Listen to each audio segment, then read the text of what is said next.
The Electrical Trade and Virtual Reality by Emiliana Moreno Escobar.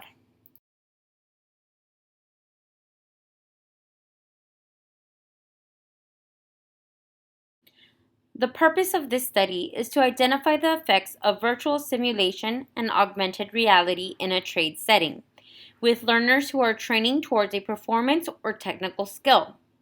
Currently, there is a high demand for qualified electricians, but with limited numbers and a time-consuming apprenticeship program.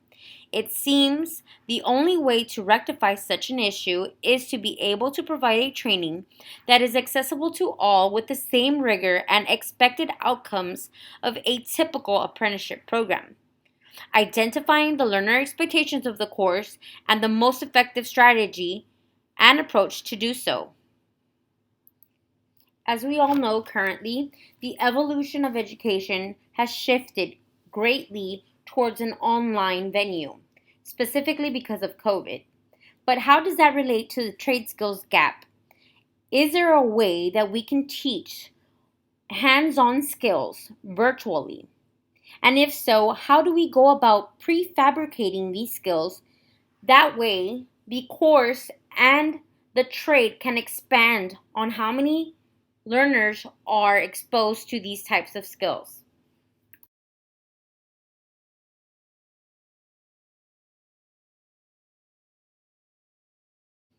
There has been a lot of research, specifically in medical defense and trainings, all of which have been conducted through virtual reality or simulations, where, for example, surgeons can perform a surgery using simulations and virtual reality without causing harm to the person they are conducting surgery on.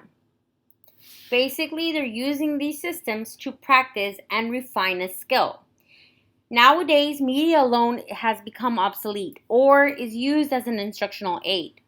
More and more every day, virtual reality and simulations become a part of training and lessons for new learners as they come up. Through these virtual realities and simulations, the practices and skills identify habits, good ones and bad ones, that can be used to refine practices and skills that will help aid the learner in accomplishing their goals.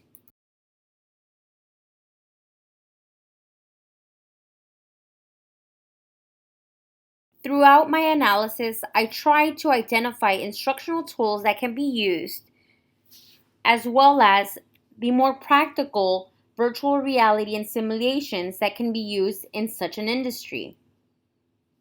There's also another skills gap because when it comes to trade skills, there's a huge lack of female participation. Identifying a relationship between male and female skill development would also be a part of this analysis. Furthermore, identifying what methods are the most effective, both for females and males, or as well as in the traditional classroom.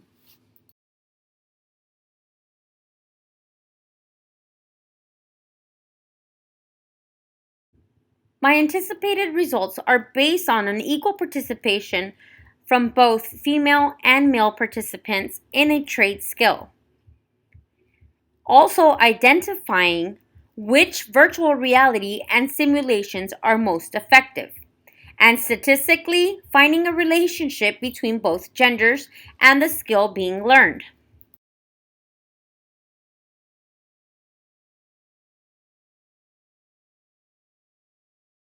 In conclusion, conducting such research is hard to come by, specifically because the experimentation and implementation for a wide variety of skills is difficult.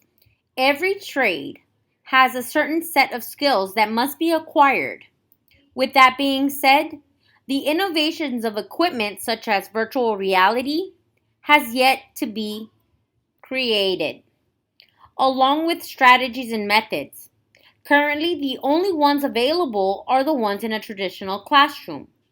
Therefore, it is imperative that a deconstruction for each skill needed to be learned or attained be conducted, and then creating an e-learning initiative to complete the goals.